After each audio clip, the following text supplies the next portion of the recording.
Hey guys, welcome back. Alright, so it's 2024, it's a new year. I got a new car to show you guys some new content. Now, we still got the Miata, it's almost finished. We're going to have a few more videos finishing it up, and then it's either going to a dyno or a racetrack. So y'all stick around for that. But I want to show you this other project we're going to be working on. So this is a 2016 Mustang GT350. So this has the 5.2 Voodoo motor. They revved to 8,500 from the factory, although this one's been modified to go higher. Stock, these are naturally aspirated, but this one is twin turbocharged. It has a turbo 400 highly built transmission. It's got an aftermarket 9-inch Ford IRS rear diff, and all kinds of stuff's been done to this car. Now it's actually bounced. It's been to like 2 or 3 shops, and he's had a mix of quality along the way. It's finally here, and we're going to get this car finished and back to the customer. He's looking to enjoy this car, and he wants it to be reliable. He doesn't want to worry about leaks or overheating or that type of thing. He just wants like a solid package. So there are a few things. He has an aftermarket turbo kit, and we're going to be making a few changes here and there to improve performance and reliability. So that's what today's video is going to be about.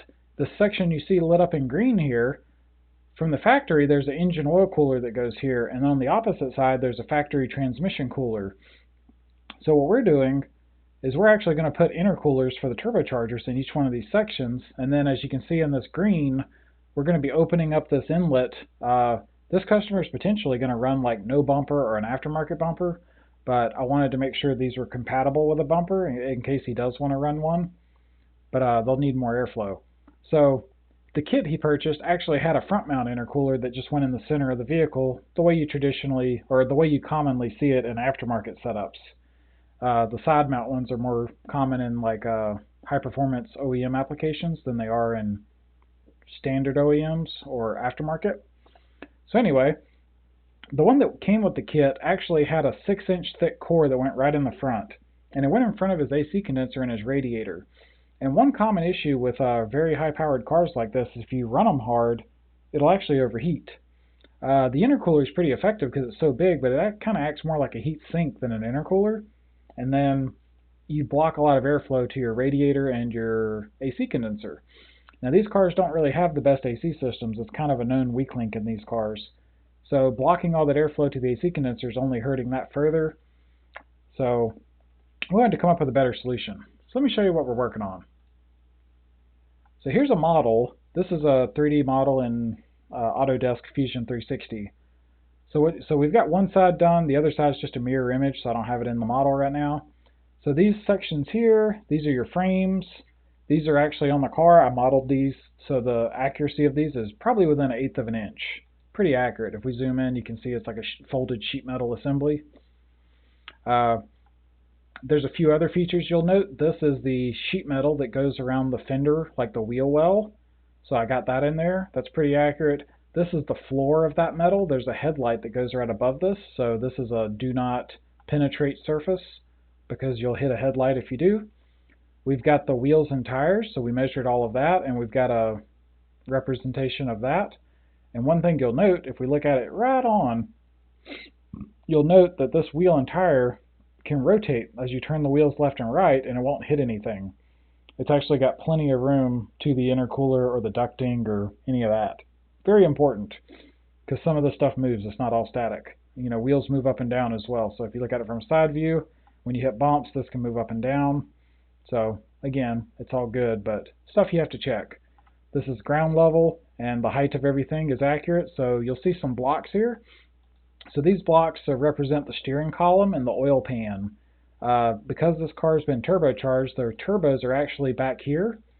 So the piping coming out of the compressor will have to come forward under or over these parts to get to the end tank right here. So hot air is going to enter the bottom of the intercooler, flow up, and come over here. So let me go over through the design of this. This isn't something I don't typically see this on YouTube where people really get into the design of heat exchangers. So let me talk about what we're doing. So like I said, we're going for high performance cooling, right? We want to be able to run the car under sustained loads on, say, E85, and we want to have respectable, consistent charge air temperatures. So that means we need heat exchangers, not heat sinks. So these are actually 4.5 inches thick, not 6 inches. We even considered going thinner, but we're going to run 4.5. It seems like a good balance. So because these are thinner cores, that means more air, like the ambient outside air that passes through the core, you'll have a higher flow of that going through the core just because it's not as thick. So that actually means that in theory you have a larger cooling capacity just because of that. When you start going thicker, you would think that's better, but what happens is, so take this core, say you got a, really hot air going in, and say it's coming out at 150, right? And this air goes in at 100 degrees outside and comes out at like 145. Well, if the air exiting the intercooler here is 145 and your charge air is 150, there's only a 5-degree difference in temperature. So if you add another inch and a half of intercooler, that's what you're hoping to improve, is to try to get that 5 degrees difference to be like, say, 4 degrees or 3 degrees. There's really not much benefit.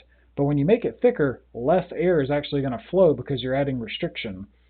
So you could actually hurt yourself. It could actually be worse. So we went with this number. I think this is going to be a better option for the customer. Now, one common thing I see, not so much on OEMs. OEMs usually do in-tank designs fairly well, but a common thing I see in the aftermarket is in-tanks are too aggressive and you don't get uniform flow distribution through your core. What are we talking about? All right, let me try to pull up a picture just as an illustration. Okay, so I grabbed a picture off the internet and threw it in Paint to illustrate what we're talking about. So here's like a typical intercooler you might find on eBay, or actually I've seen a lot of intercoolers that kind of look like this. So what you'll note is that you'll have an end tank where you have damn near a straight shot for the pipe to go into the core. So that's these green lines I drew. You can tell air, if you were a piece of air and you're flowing at a really, really high velocity, you would have no trouble making this path to go through the intercooler. You see what I mean? Like, air would just love to do that. So that part of the intercooler, that's super effective at getting air to do that. It's just a straight line. Even this, like, you just barely have to turn to get into that core and you can shoot across. You see what I'm saying? So air can very efficiently and effectively do that. But look at this red line. If you're a piece of air and you're traveling here at like 250 miles an hour, you're going to want to do what this green line does. You're going to go shoot through here, maybe do that. But you can see as you start to do this, it becomes less and less realistic. So like this red line, this part of the intercooler down here, like all of this, I mean, this is doing like hardly anything because air just does not want to be going, 300 miles an hour and make a 90-degree turn and shoot way down here and make another 90-degree turn to run through this part of the core. It just doesn't want to do it. Conservation of momentum.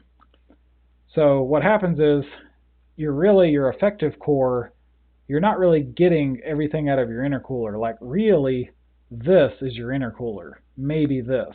That's your intercooler. All that other stuff down there, that's not really your intercooler because your end tanks are not supporting, even though the core is capable of doing something, the end tanks are not allowing it to function.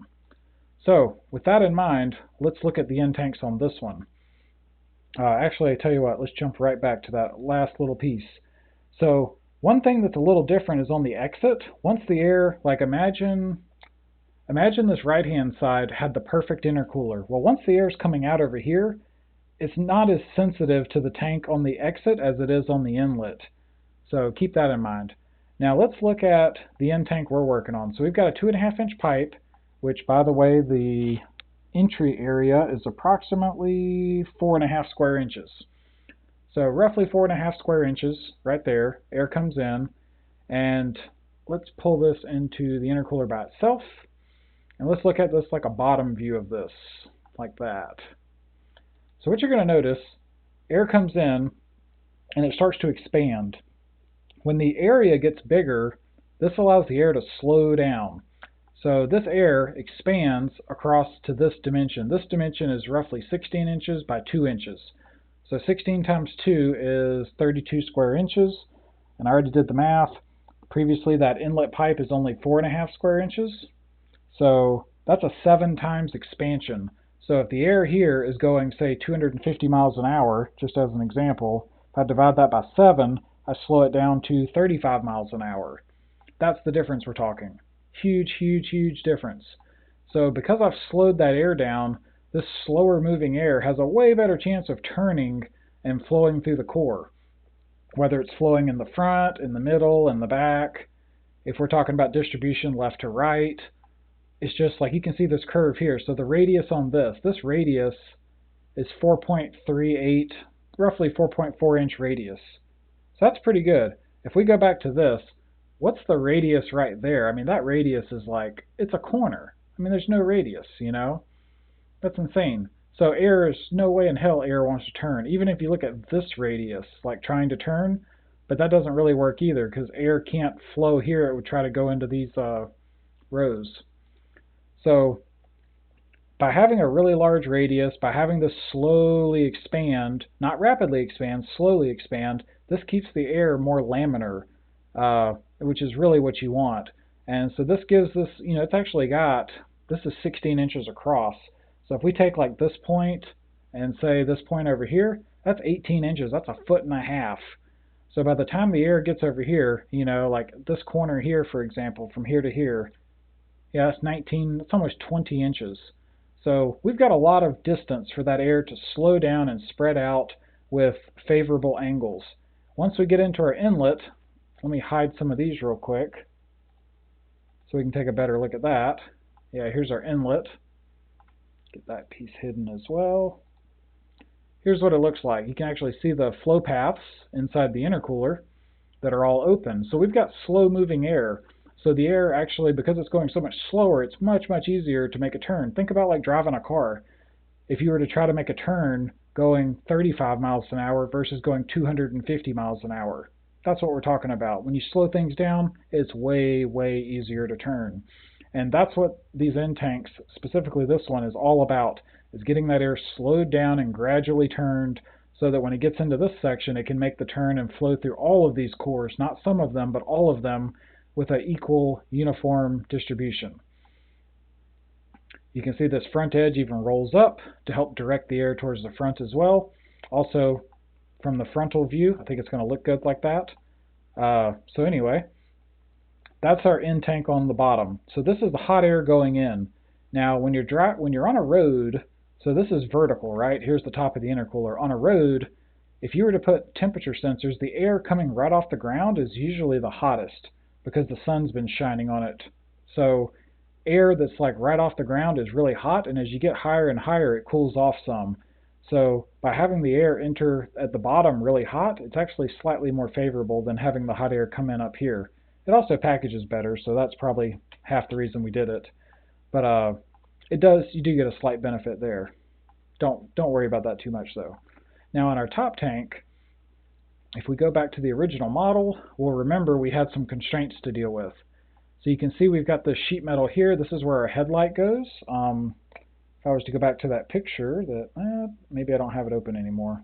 Thought I did. Yeah, let's see. Yeah, here it is. This headlight, that's it. There's a piece of metal right under that headlight. This intercooler is going to take up this whole section right here when this is put together. So we had to respect that. The customer wants to keep the headlights, so that's not negotiable. And you can see this end tank's pretty close. But if I wanted to make more room here, I would have to actually make the core smaller or make the tank smaller. So what I did was I optimized the tank, like the end tank here, the exit, as close as I thought it was safe and to get the biggest core possible to maximize heat exchanger. Now this top section has a different design than the bottom because I don't have to channel air into this. Once the air's been channeled in, it's a lot easier. Like this part down here is really hard. This part, not so much. Up here, it's more about pressure drop than attached flow. So coming over here, if I've got a roughly uniform distribution of air trying to exit, then this is more like a Z configuration. You're going to have some air exiting here, and it's going to have to make a turn and go this way, and then as we get more and more to the left, more and more air has to make that turn. So that's why you see this is getting bigger and bigger. And then you'll note this angle.